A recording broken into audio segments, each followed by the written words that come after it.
Good morning, good afternoon, welcome everyone. Great to have you on this UK Export Academy Market Sector session. My name is Adrian. Some of you might have seen me before.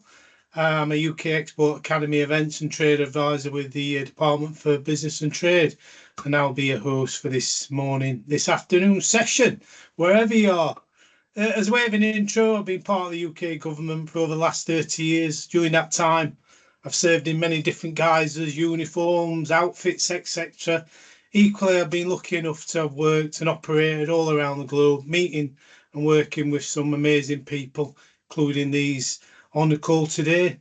During that time, I've always tried to be that key advocate for the United Kingdom, its friends, its businesses and exports. So on to today's session, food and drink opportunities in Eastern Europe and Central Asia. So for this session this morning, you're in totally good hands. We'll find out how to connect with international market advisors in Turkey, Azerbaijan, Kazakhstan, and also how to access support through the Export Support Service. Also, what to expect when you're doing business in Eastern Europe and Central Asia. And as well, also we'll have up-to-date insights into the food and drink sector as well. To give the presentation this morning, we've got a multitude of talent from our friends and colleagues at the EECA International Markets team, who will give an introduction to the session and themselves shortly. But many thanks to all for the time this morning. It's very much appreciated. Before we start, as always, I'll just quickly run through a bit of session housekeeping. Microphones are muted for the duration of the presentation, just to minimise any chance of feedback during the session. Also like to make you aware that the session is being recorded, so at the end of the session you'll get a copy of the recording and also a copy of the slides, and that will be available via the UK EA website. In regards to Q&A, we'll also have this function open, but please understand, we do reserve the right to moderate any questions that arise accordingly. And lastly, if you get any questions, just please keep them as generic as possible. As always, this is an open forum, and it's never a good policy to go into any specific detail about your own particular business or any markets or sectors that you wish to expert or indeed already working. So thank you for your understanding with that. What I will also say is I popped a link into our post feedback link, so if you can be good enough to fill out that for me at the end, that would be absolutely marvellous. So thank you for that. So that's about it from me now. I'll hand you over to Emrah, my friend, who will get us started. Many thanks. All the best. Cheers. Thank you very much, Adrian. What a warm start. Good morning, everyone. And thank you to Export Academy team for inviting us today and giving me a chance to present our region, which is called Eastern Europe and Central Asia. Our speaker lineup is pretty much consists of superstars from our regions. We have Shams from Baku, Larissa from Astana, Kazakhstan, and Asli from Turkey. And my name is Emrah. I work at the British Consulate General in Istanbul as the Senior Regional Trade Manager and leading the Export Support Service International Markets team, which I'll touch base on my next slide, what this team is delivering. Here is the basic agenda of today. We will go through, export support services available in our region, and we will hand over to our colleagues in each market to speak about food and drink opportunities. But I'd like to just give you insights about what Eastern Europe, Central Asia is, and how the region looks like. So one of the key aims today for our webinar is to help encourage you to explore the exciting and relatively unknown region by UK companies and try to find out, sort of available support for UK businesses in our region.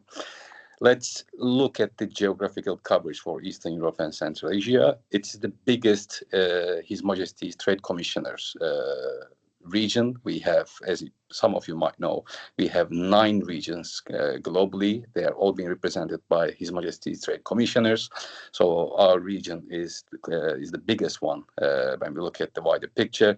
It consists of 14 markets, but due to Russia invasion in Ukraine, we do not cover Russia and Belarus at this stage. So we can say that we have 12 markets to deliver services. inquiries to Belarus or Russia, if you like to know about the sanctions, other trade remedies and stuff, they're all managed by Gov.uk website. So there's a team, export support service, export digital inquiry service team. They are dealing with those inquiries, but unfortunately we do not deliver any service in those markets. The bold ones in the list, actually, the countries where we have ESSIM, Export Support Service International Markets, in market advisors, but they are also covering some neighborhoods market available in their region. Next slide, please, Asli. So the characteristics of Eastern Europe and Central Asia, it's an exciting and dynamic region with young population, with higher economic growth rates than most part of the world. In Africa, in India, for example, if you compare Eastern Europe and Central Asia countries, they have really good growth rates among other, neighborhood regions. The most of the markets are expecting good number of GDP increase over the next 5 years, such as Turkey, Azerbaijan, Uzbekistan. Together with that, the consumption rate of retail and food and drink sector is significantly high in most of these markets. When it comes to political importance, as you know, UK is currently negotiating trade FTA, free trade agreement with Turkey, so you can see the importance of the Turkish market in respect to that, the neighborhood market, because most of these markets in our region, they have close links and ties with Turkey, and most of the Turkish businesses are being represented in each market. So FTA with Turkey is quite important. Ukraine is politically important part of our region, as you may see, including for trade, for the humanitarian support that UK supports, and we have recently came across with good amount of businesses. They are doing trade with Ukraine, even though there are some conflicts and sort of difficulties on the ground. Besides all these positive parts, I can say that it's relatively underexplored regions by UK companies and not generally well known. Yet a part of the world where UK goods and services highly in demand and appreciated. Therefore, in some markets, potential first movers get the advantage of dominating the market. Next slide, please, Asli. So on the screen, I'll touch base on the teams in our region under DBT ecosystem. So Department for International Trade. We have Export Support Service team, as you see on the screen, which is my team in different markets. We have trade promotion teams where we have some sector leads. They are dedicating themselves into that specific country with that specific sector. So food and drink, unfortunately, is not well represented in our region. It doesn't mean that it's not offering any opportunity. It's the highest demand we see as the Export Support Service team. But in most of the markets, we do not have any dedicated sector lead. So therefore, your point of contact for food and drink sector is pretty much Export Support Service International Market team, which you see the colleagues on this call right now. And we have a market access team. Market access team is pretty much working on trying to resolve trade barriers for UK companies. And all of these three main teams are operating in Eastern Europe and Central Asia. And when we touch base on Export Support Service, Asli, if we can go to the next slide. So, Export Support Service is a global offer. I need to underline that the service is available for SMEs that has more than 500k annual turnover and have an export product ready or service ready. If you're below that, we can offer you to reach out to Export Academy. We can offer you to speak with one of the international trade advisors that DBT offers for each UK region. You can create your export plan and you can try to find out available services globally for your businesses. If your company matches the criteria for our region, as you see on the screen, we are the front door to the Eastern Europe and Central Asia, which means at the end of this slide, you will see a link where you can fill out a form and you can reach out to Export Support Service International Markets main hub in Istanbul. And then I'll show you the sort of basic customer journey. But we are the front door. We have the, in market advisors, but ESS is also working with other sector teams in our region. That means if your inquiry falls for any colleagues' remit, then we will make sure to get you contact with any of the teams within our DBT ecosystem in our region. Before I hand over to Shams, I'll just show you the basic customer journey so that you can have a picture. So you see on the left-hand side, your inquiry can be direct. You can just fill the form and request services from us, or you can work with your international trade advisors, which is called ITA. So they can fill the form on behalf of your businesses, or you can come to an event. Again, at the end of this webinar, you will see the link where you can see the form and fill it out and to reach the services. Right after you fill in that form, you will be contacted by our hub in Istanbul. They will arrange a triage call to better understand what's your inquiry required, what's the nature of inquiry, which markets may offer any potential for your business. And right after this triage call, we'll make sure to forward your inquiry either to our ESS International Markets team, or if there's any sector teams, or if your inquiry is requiring any professional service from outdoor or from a market access team, then we will make sure to direct your inquiry to that team. So you can see ESS is a kind of roof for every service available in our region. If you reach out to ourselves, you can either be serviced by our team or any other team within the region. That's pretty much it, I think. And at the end of the process, we're looking forward to get your feedback as usual, because this is one of our key performance indicator to find out whether our service is beneficial for the UK businesses. So I'll not touch base on any food and drink issues. I'll let my colleague do that. So I'll hand over to Shams. We will kick off with Azerbaijan, I think, and then in speaking orders, then we will go to Larissa and Asli at the end for Turkey. And yeah, that's pretty much it. Over to you, Shams. Thank you. Good morning, everyone. Thank you, Emrah, for the introduction. And my name is Shams. I'm Export Support Services Lead based in Azerbaijan. So I'm mainly covering Azerbaijani market, but I'm also leading on the markets like Uzbekistan and Turkmenistan with the help of the DBT team, which is based in Tashkent, or Ashgabat. So thank you for joining the webinar. So just a brief information about the country itself. So Azerbaijan, as you might know, is a gateway to Turkmenistan and Uzbekistan, and so that my presentation will be focused on the business environment, trade opportunities on food and drink, challenges, and the support we can provide as a DBT team here. So Azerbaijan is located at the crossroads and trade route between Europe, Central Asia, and the Middle East.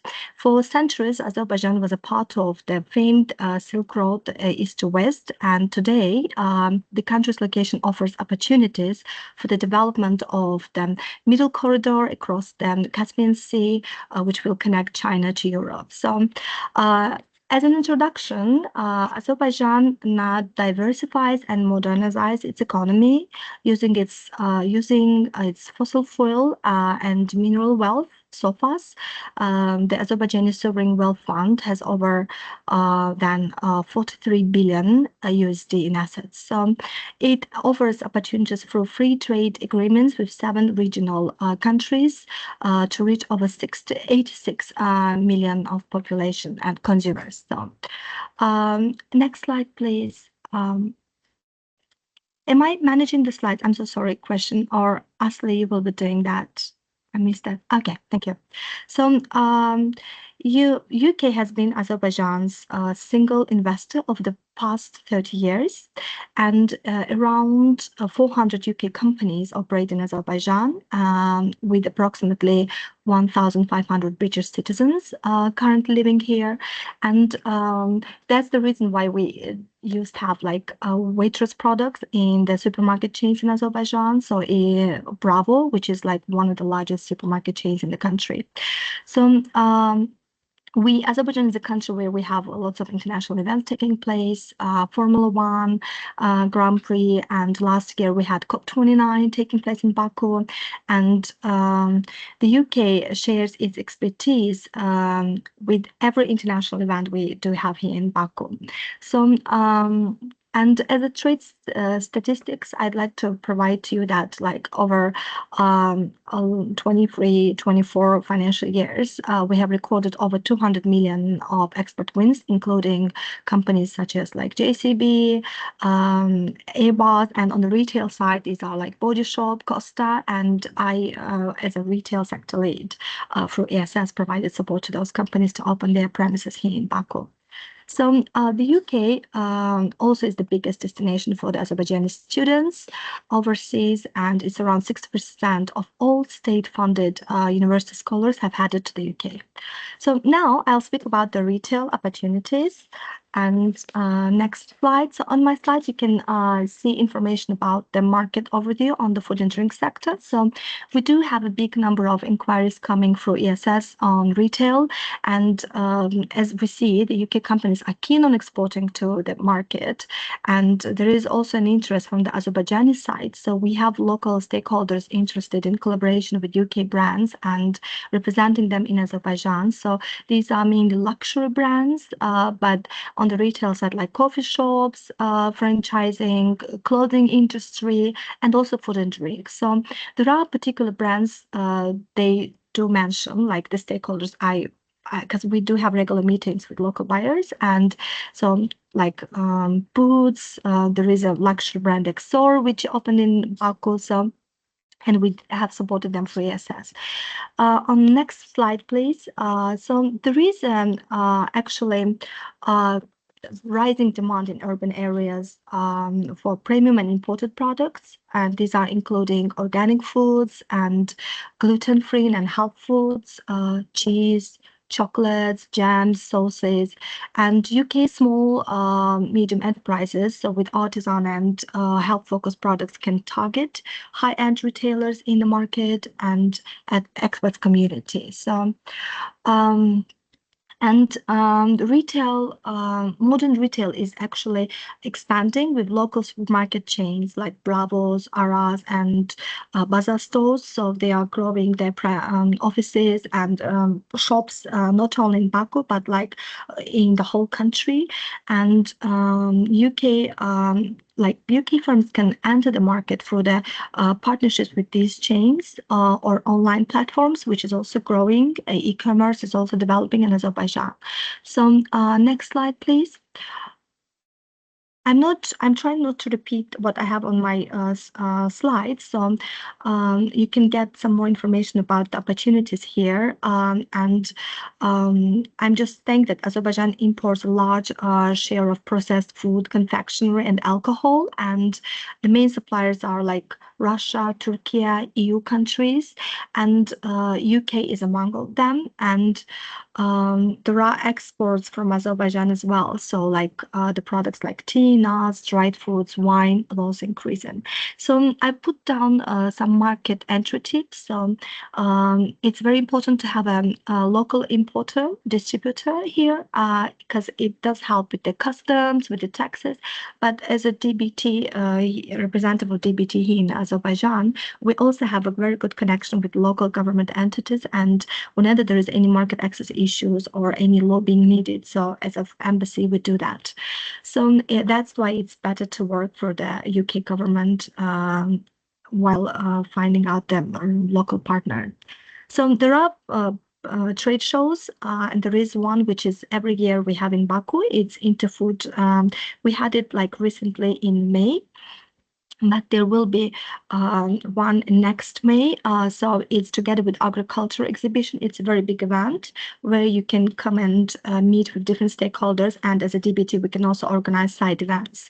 And the most important thing I'd like also to announce that the Azerbaijan, I have it actually on my slide, the Azerbaijani Food Safety Agency has introduced a new law which will like waive reapproval of UK food establishments engaged in the processing and production of products and animal origin, thereby easing the export from the UK. So it is a new amendment to the legislation, and it really eases the process. And on food supplement side, I would also like to add that there are changes. Now there is no need to register all the food supplement every year. So you do it once, and it's like for 5 years. So there are lots of positive changes. And if you want to get more information, I'm more than happy to provide that. And I also have got a list of the supermarket chains with the contact details and of the different partners, which I'm happy to share with you after the webinar. So thank you for your attention.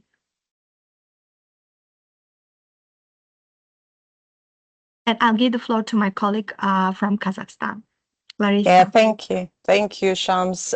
So good morning, everyone, and thank you for joining us today. My name is Larissa, and I'm Export Support Service Advisor based in Astana, Kazakhstan, but I'm also looking after such markets as Mongolia, Kyrgyzstan, and Tajikistan. I will be excited to take you through a dynamic and rapidly evolving food and drink sector in Kazakhstan today. While the country's cuisine is deeply rooted in nomadic traditions, and I prepared a couple of pictures of truly local nomadic food and drink to give you a flavor, the modern marketplace is undergoing significant transformation.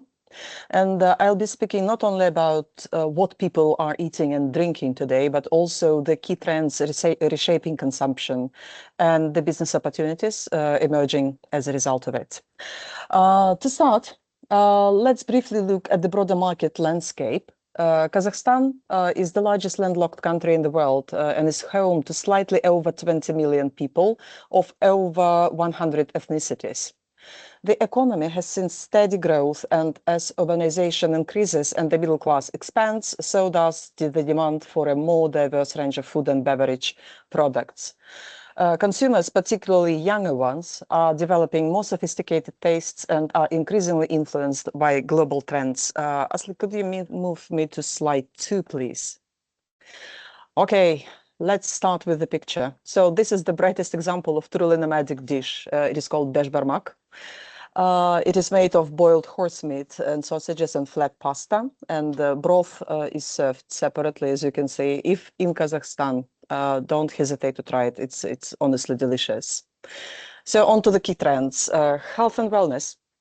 Kazakhstani consumers are becoming more health conscious, and there is growing interest in organic foods, low sugar or sugar-free alternatives, and plant-based diets. Although this trend is still emerging, particularly in urban centers like Almaty or Astana, it represents a shift in awareness about nutrition and wellness. Convenience and ready to eat. As lifestyle becomes more fast-paced, especially in cities, demand for convenience food has surged, and this includes frozen meals, packaged snacks, and ready-to-cook items. Modern retail and e-commerce. Retail is moving from traditional open-air bazaars to modern supermarket chains like Magnum, Skiff, and others. I will provide more details on a separate slide. And e-commerce has also gained significant ground, particularly during and after the pandemic. Online grocery delivery, once a niche, has become a normal part of urban life. Young consumers are especially open to trying international foods. Japanese sushi, Italian pasta, Middle Eastern wraps. They are not only found in restaurants, but are increasingly available in supermarkets as well. And fast casual chains and global franchises are expanding and signaling continued demand for diversity and innovation. And this brings us to slide 3, please. Yep, and again a picture of a very traditional, truly nomadic and quite specific drink. It is called kumas. Effectively, it is a fermented maize milk. I won't give any advice on trying it if you ever are in Kazakhstan, because it's like Marmite, you know, you either love it or hate it, but definitely, if curious, go for it. So on the beverage sector highlights, the beverage market is also showing strong momentum. Traditional beverage, so tea is very popular in Kazakhstan with people of all ages. Less than 30% of the demand is covered by the local production, while the rest 70% is imported. Both original and flavored teas or organic teas are equally enjoyed by the local population. There has been a noticeable coffee boom driven by cafe culture.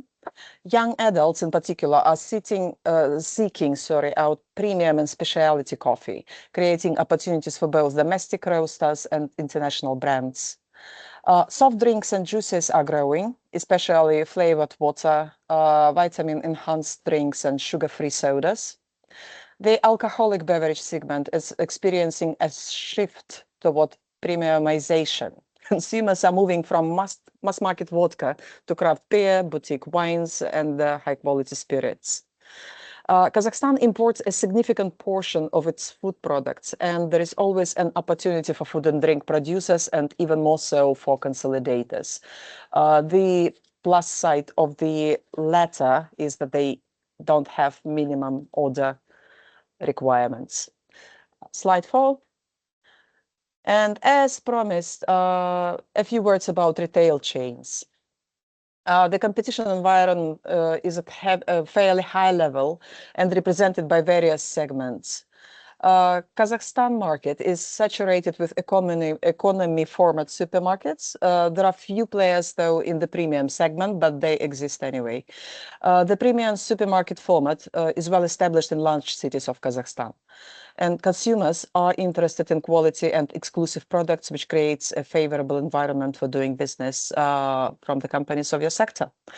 The best entry strategy for UK exporters in food and drink and FMCG will be through local distributor, because not all of the retailers can have the capability of buying direct. And even if they do it only for their own purposes. So thus it's easier to go through a distributor. The list of retail chains on the slide is not exhaustive. The variety is a lot wider, and mainly they are in the middle class segment. And the last slide for me today. Yep, here you see a summary of what presents an interest and opportunity for UK producers and consolidators. It is definitely worth mentioning that there is an annual Food Expo exhibition taking place in November in Almaty at Atakent Exhibition Center. Dates for this year, apologies for this little lesson of Russian reading. The dates for this year are 12th to 14th November, and it is, I've been there, I've attended this exhibition. It's really a great chance to visit the market, meet local distributors active in the region, not only in Kazakhstan, and all in one place. So important to say that no visa is needed for UK citizens for the stays of up to 30 days. So basically that's it I wanted to tell you today, and thank you for your attention. I would be happy to answer any questions or discuss any points further. Thank you, and over to my colleague Asli. Thank you, Larissa. Thank you. Well, I will be talking about Turkey, and just to give you some idea about the geographical situation. Well, it is stated between Europe and Asia, so it acts as a bridge between two continents. With this giving advantage to Turkey, it gives access to 1 billion customers in Europe, Eurasia, Middle East, and North Africa within 4 or 5 hours of flight. Well, Turkey has a large economy, and it's the 7th in Europe's economy. It has a strong GDP growth, even though we are facing some not so nice economic situations at the moment. And generally, the business culture is very close to European business ethics, and modern management practices are seen vastly. For our sector, well, I should mention the agriculture sector because it's one of the key industries in country. Therefore, the food sector is really developed for the international trade of Turkey. When we look at the numbers, agriculture, food and drink sector reached a value of nearly 30 billion US dollars in the last year, and food exports in Turkey is reported at 12% of all of the merchandise exports last year as well. So when we have the market overview, well, the main features of the food and drink sector is highly competitive. We have both local and international players on the ground, and we see the domination of domestic brands. There are major supermarket chains as well in the other countries, and the preferences are shifting towards healthier, convenient, and halal certified products. There is now price sensitivity among the consumers, and as my colleagues, I also suggest you to work with the distributors because they will know the regulations and they have the good contact points and they know how to act when they're distributing. When we see the major players, I will just mention some supermarket chains, the biggest ones, but I should also mention e-commerce platforms. They are now increasing their market shares. So for the supermarkets, we have wide variety of segments. You will see BİM, Şok, and A101. There are like more budget-friendly markets. They are in cities, but they're mostly in smaller towns and rural areas. We have the biggest ones like the nationwide Migros and Carrefour. They have also some segmented markets. Some of them are gourmet or premium brands. They're serving premium brands to the consumers.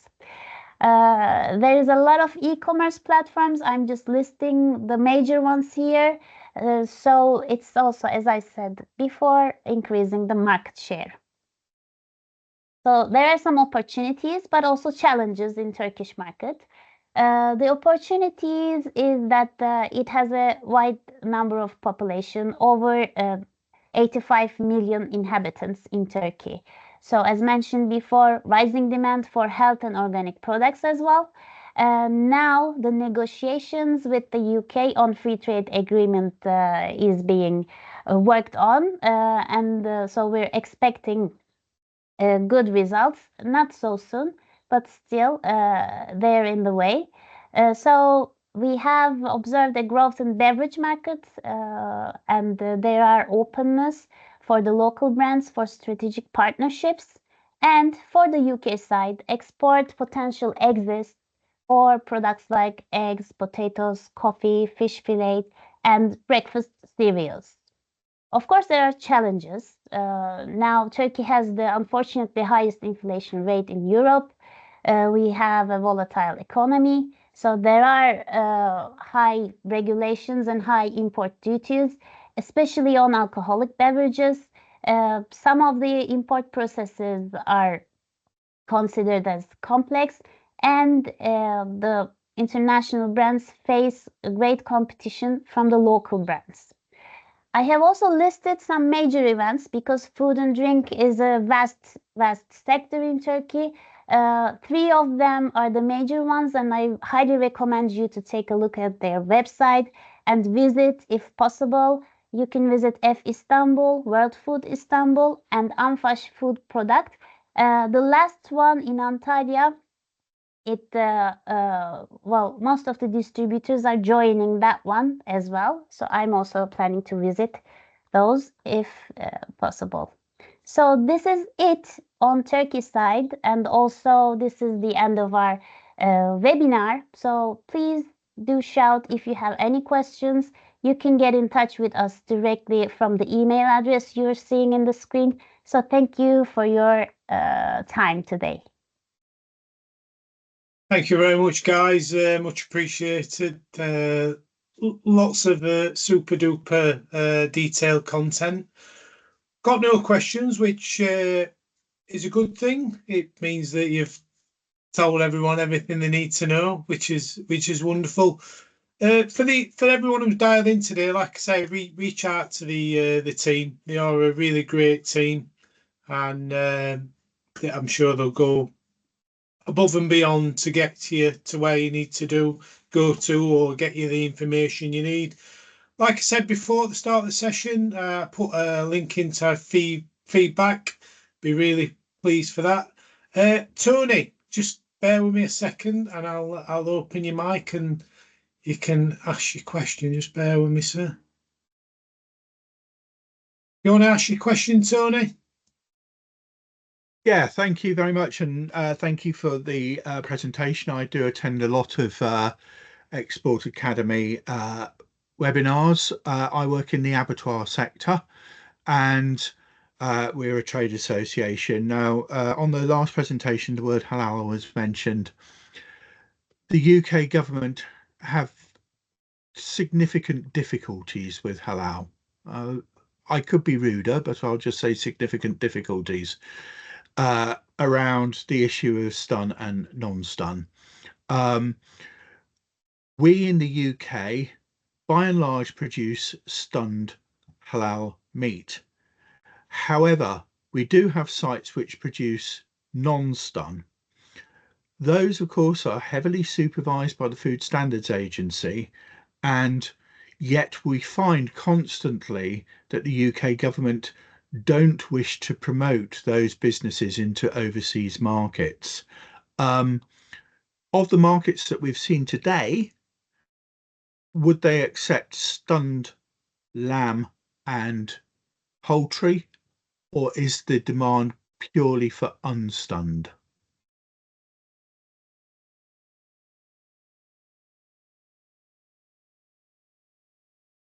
I can go on this. Thanks for the question, Tony. I mean, the all markets have different sort of capabilities and regulations. The best way to answer this question is to understand which market you are interested in, because obviously ours, as I said on my part, there's a market access team which enables us to sort of answer these kind of questions as their nature of businesses, looking after, which segment of products or services under high regulations, or whether it's accepted by ministries, or whether there are too many sort of procedures around any kind of import to that specific market. If you email us, yeah, absolutely, I'll happily email you. Can I just say though, the market access team are a joke. Mention the word halal and they run for the hills. Yeah, so sometimes it might be difficult, but I mean, in our case, our market access team works quite well. I can only comment on Eastern Europe and Central Asia thing, but again, I mean, sometimes it's quite difficult to get response from local ministries in here or local associations who is controlling the mechanism of importing such products or services. It's why it might be difficult for market access teams to find a real resolution to identify whether this product or service is available in the market. But if you email us, I can make sure to speak to my market access advisors to come up with, even if it's a gray answer, I can make sure to give you a response around your product or service you're offering for whichever market. Yeah, that'd be brilliant. I mean, we represent almost every abattoir in the UK. There's only a few which aren't. Sorry. I can comment for Kazakhstan. Thanks, Larissa. Yeah, be it poultry, beef, or lamb, it doesn't have to be halal, but it has to have export certificate, and that's where the difficulty comes. The point is that Kazakhstan is part of Eurasia Economic Union, and to be importing something into Kazakhstan, we need to agree these certificates with all other states which are part of this union, which means even if you are requesting this certificate from Kazakhstan, it will have to be agreed with Russia, Belarus, Kyrgyzstan, and Armenia, which are other states of this union. And there is no problem with Armenia or Kyrgyzstan, they give certificates like this. But when it comes to Belarus, which is a stumbling block, and Russia, it's a nightmare. Obtaining one single certificate can take up to 2 years. And we've managed to secure certificates for importing. It's not food and drink related, but it was for a bovine semen, and it took us 2 years to agree on these certificates. Not me particularly, but our market access advisor who was working closely with DEFRA. We have genetics members as well. So we also have beef, poultry hatchery members. Yeah, beef is now prohibited for import into Kazakhstan from the UK, and the reason is blue tongue. Right, that's interesting because our BSE status was downgraded to negligible on Monday. Okay. From low to negligible. Yeah, you saw that, yeah. From low to negligible. So I hope that was helpful. Yeah. If any further details needed, just don't hesitate, as Emrah said. Yeah, no, that's great. Thank you, Larissa. That was really useful. Thank you. Thank you. Thanks, Sorry, I'm Tony. hogging the floor. No, Tony. I've got Oz's email here anyway, so I'll email him in a moment. No, thanks for your question, Tony. Really No do problem. appreciate. Really do appreciate. Interesting one that as well. And thanks, guys, for doing your best to answer that. I've got no more questions. Cheers, Tony. Got no more questions. Happy to finish there, guys. But I'd just like to say many thanks. To Emrah, great as always. Shams, Larissa, and Asli. Many thanks for your time as always. Always great to see you. Great team, like I say. Please reach out to them, and we'll do what they can for you. I'll leave it there then for today. Wherever you are, we have a great rest of the day. I hope the sun's shining where you are. And we'll see you again soon. But thanks very much. Thanks for your time. Cheers. Thank you. Thank you Bye all. all. Thanks. Bye. See you. Thank you. Bye. Bye all.